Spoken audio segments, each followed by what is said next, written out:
सबसे ज्यादा बांटने वाला काम तो बीजेपी करती है। अगर ऐसी बात है यहाँ पे रहने का मुसलमानों का अधिकार नहीं है तो आपके आका, आपके बाबूजी प्रधानमंत्री है, आप पार्लियामेंट में कानून पास कराकर मुसलमानों को यहाँ से भगा दीजिए। सुप्रीम कोर्ट ने इस आधार पे फैसला दिया कि इसका कोई सबूत नहीं मिलता है कि वहां पे पहले राम मंदिर था, लेकिन आस्था के बिना पर यह फैसला दिया जा रहा है कि वहां पे राम मंदिर बनेगा। बताइए, आस्था के बिना पर फैसला होगा, कल जाकर मुसलमान भी कहीं दावा कर देगा कि यहाँ से हमारा आस्था जुड़ा है, इस मंदिर को हटा दो, तो क्या हटा दिया जाएगा? पाकिस्तान को 1947 में हमने ठुकराकर हिंदुस्तान को अपनाया है। अब हिंदुस्तान में क्या है उससे हमें मतलब रहेगा, पाकिस्तान में क्या हो रहा है उससे हमें क्यों मतलब? भाई यहाँ का मुस्लिम क्यों नहीं बोलता है पाकिस्तान मुर्दाबाद?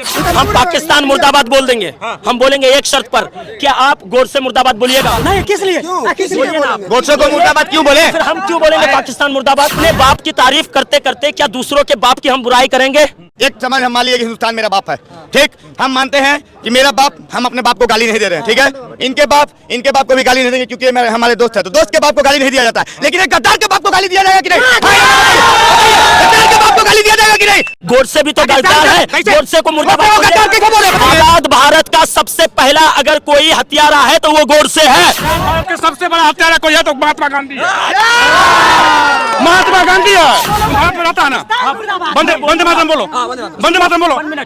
तुम बोलो कि गोडसे मुर्दाबाद, वंदे मातरम बोलो, गोडसे मुर्दाबाद बोलो, गोडसे मुर्दाबाद बोलो। इन्होंने क्या बोला कि अपने बाप का तारीफ करो, दूसरे के बाप को गाली नहीं दिया। आप लोग नमाज पढ़ते तो क्या पढ़ा जाता है? चुप रहिए। अब नमाज की बात बिल्कुल, इन लोग अभी उर्दू में नहीं बोलना चाहते, हिंदी में बोलेंगे कि मतलब हमारे अल्लाह के अलावा कोई इबादत के लायक नहीं है, तो हमारे राम क्या थे, शिव क्या थे? ये लोग इबादत के लायक नहीं है, केवल इनका अल्लाह ही इबादत के लायक है। दूसरे को बाप के गाली नहीं दिए, अपने बाप को सही करे, हमारे बाप को गलत कर रहे हैं, गाली नहीं दिया गया तो क्या गलत दिया गया? बोलिए, अब जवाब दीजिए। नरेंद्र मोदी कहते हैं कि भाई अगर कांग्रेस को वोट दोगे, 2024 के इलेक्शन में उन्होंने कहा कांग्रेस को वोट दोगे तो ये पैसा उन लोगों को देंगे जिन लोगों का ज्यादा बच्चा पैदा होता है। तो बांटा किसने? बताइए, किन लोगों का ज्यादा बच्चा पैदा होता है? भाई ये बोलकर आप क्या साबित करना चाहते हैं? आप गोया ये कह रहे हैं कि मुसलमानों का ज्यादा बच्चा पैदा होता है। बताइए, इस तरह की भाषा का उपयोग करेंगे एक प्रधानमंत्री होकर?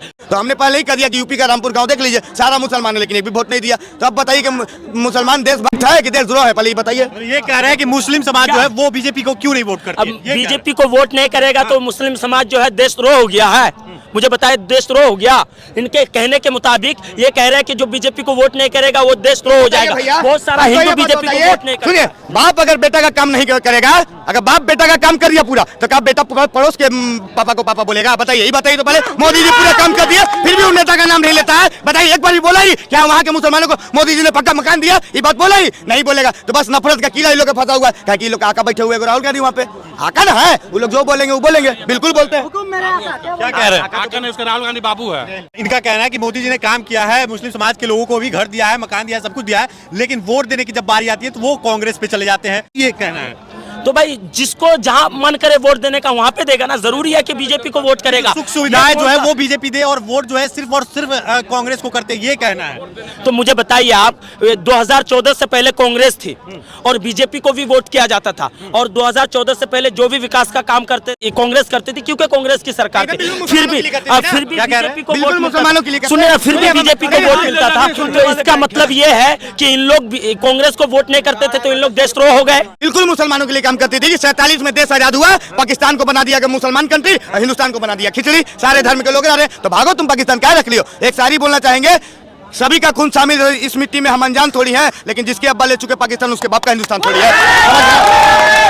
क्या कहिएगा जो कह रहे हैं उसमें, क्या कहिएगा? हाँ, वो देखिए, ये सब व्हाट्सएप यूनिवर्सिटी के पढ़े लिखे लोग बैठा हुए हैं जर्मन से, उनका व्हाट्सएप यूनिवर्सिटी के पढ़े लिखे अंधभक्त हैं, इसीलिए जो मन में आता है वो बोल देते हैं। अगर ऐसी बात है यहाँ पे रहने का मुसलमानों का अधिकार नहीं है तो आपके आका, आपके बाबूजी प्रधानमंत्री है, आप पार्लियामेंट में कानून पास कराकर मुसलमानों को यहाँ से भगा दीजिए। ये बोलने से नहीं होता है, करिए आप अगर हिम्मत है। बिल्कुल संविधान को मानते हैं आप? आइए तो संविधान को मानते हैं? क्यों नहीं मानते? बाबा भीमराव अम्बेडकर को मानते हैं? क्यों नहीं मानते हैं? बताइए, एक भी मदरसा जिसमें बाबा भीमराव अम्बेडकर की जयंती मनाई जाती है? क्यों नहीं मनाई जाती है? एक भी मदरसा को बताइए, एक भी बताइए। सुनिए, इन्होंने बोला कि बाबा भीमराव अम्बेडकर को मानते हैं। बाबा भीमराव अम्बेडकर ने अपने पुस्तक में लिखिए, हाँ बिल्कुल ना जिंदाबाद कहेंगे, अभी ऑन कैमरा बोलेंगे।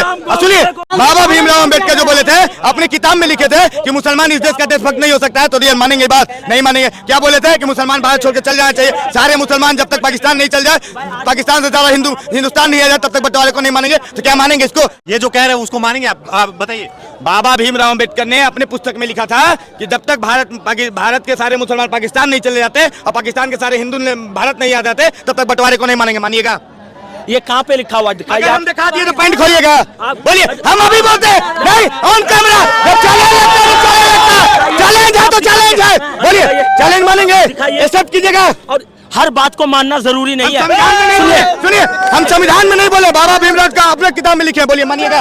मानिएगा? हाँ, तो हर बात को मानना जरूरी है। बिल्कुल एकदम मानना जरूरी है। आप बोल दीजिएगा तो मान लेंगे कि बीजेपी मुसलमान के लिए नहीं की। अब बताइए अगर हम चाहते हैं, लेकिन बताइए हम लोग हिंदू में दया है, हम लोग सबका साथ और सबका विकास लेके चलने वाले हैं। क्योंकि हम बताते रहे थे कि 500 साल का राम मंदिर, 500 साल का राम मंदिर, हमारा राम मंदिर बनता है 2.7 एकड़ जमीन में, लेकिन मुसलमानों को बाबरी मस्जिद के लिए ज्यादा 5 एकड़ जमीन। लेकिन हम लोग कभी विरोध किए? कभी विरोध नहीं किए, क्योंकि हम लोग के अंदर दया है। लेकिन इस सब आदमी के अंदर दया नहीं है। राम मंदिर के लिए विरोध होता था, जाहिर सी बात है कि मुस्लिम समाज के लोग जो है वो विरोध करते थे, लेकिन बाबरी मस्जिद के लिए जमीन मिलती है तो विरोध नहीं करते थे। ये कहना है।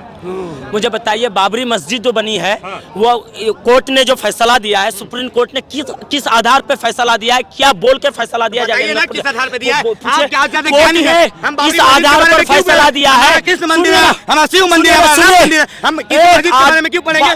सुप्रीम कोर्ट ने इस आधार पे फैसला दिया कि इसका कोई सबूत नहीं मिलता है कि वहां पे पहले राम मंदिर था, लेकिन आस्था के बिना पर यह फैसला दिया जा रहा है कि वहां पे राम मंदिर बनेगा। बताइए, आस्था के बिना पर अब फैसला होगा, कल जाकर मुसलमान भी कहीं दावा कर देगा कि यहाँ से हमारा आस्था जुड़ा है, इस मंदिर को हटा दो, तो क्या हटा दिया जाएगा? पाकिस्तान में तो हटाया जा रहा है मंदिर को। कहाँ हटाया जा रहा है? दिखाया जा रहा है, फेंकम फेंक वाले। लेकिन पाकिस्तान, 1 मिनट, पाकिस्तान से हमें कोई मतलब नहीं है। पाकिस्तान को 1947 में हमने ठुकराकर हिंदुस्तान को अपनाया है। अब हिंदुस्तान में क्या है उससे हमें मतलब रहेगा, पाकिस्तान में क्या हो रहा है उससे हमें क्यों मतलब भाई?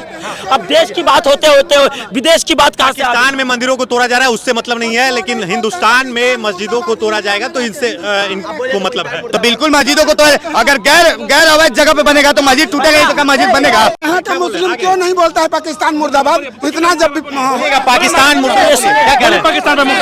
हम पाकिस्तान मुर्दाबाद बोल देंगे। हम बोलेंगे एक शर्त पर, क्या आप गोडसे मुर्दाबाद बोलिएगा? बोलने के लिए बोले गोडसे मुर्दाबाद बोलिएगा। क्या?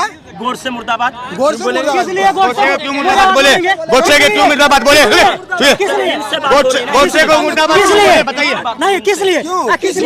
गोडसे को मुर्दाबाद क्यों बोले? फिर हम क्यों बोलेंगे पाकिस्तान मुर्दाबाद? मिसाल दे रहे हैं आपको, अपने बाप की तारीफ करते करते क्या दूसरों के बाप की हम बुराई करेंगे?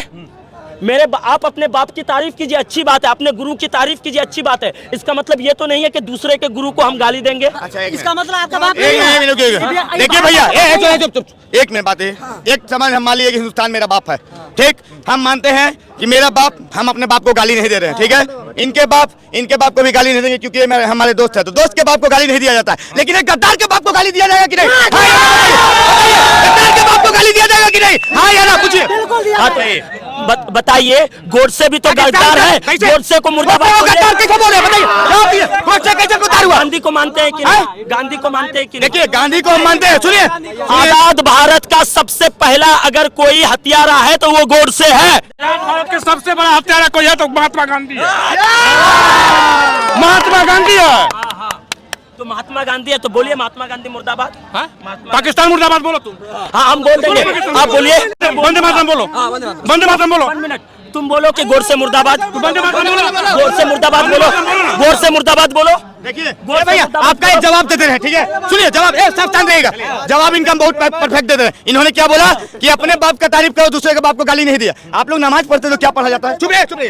अब नमाज के बाद बिल्कुल ये लोग बोलते हैं, देखिए हम उर्दू में नहीं बोलना चाहते, हिंदी में बोलेंगे कि मतलब हमारे अल्लाह के अलावा कोई इबादत के लायक नहीं है। तो हमारे राम क्या थे, शिव क्या थे? इन लोग इबादत के लायक नहीं है, केवल इनका अल्लाह ही इबादत के लायक है। भले बताइए,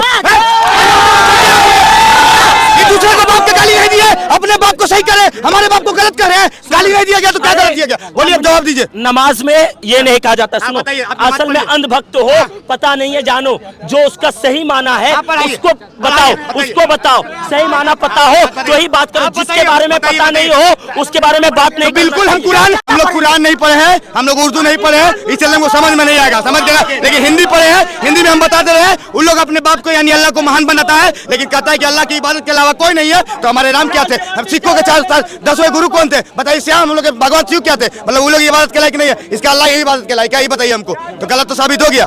चलिए, मुस्लिम धर्म के भी लोग थे, हिंदू धर्म के भी लोग थे, अपना अपना पक्ष जो है दोनों समाज के लोग जो है वो रखते हैं। दोनों में काफी ज्यादा जो है बहस होती है, तमाम चीजों पे जो है बातचीत होती है।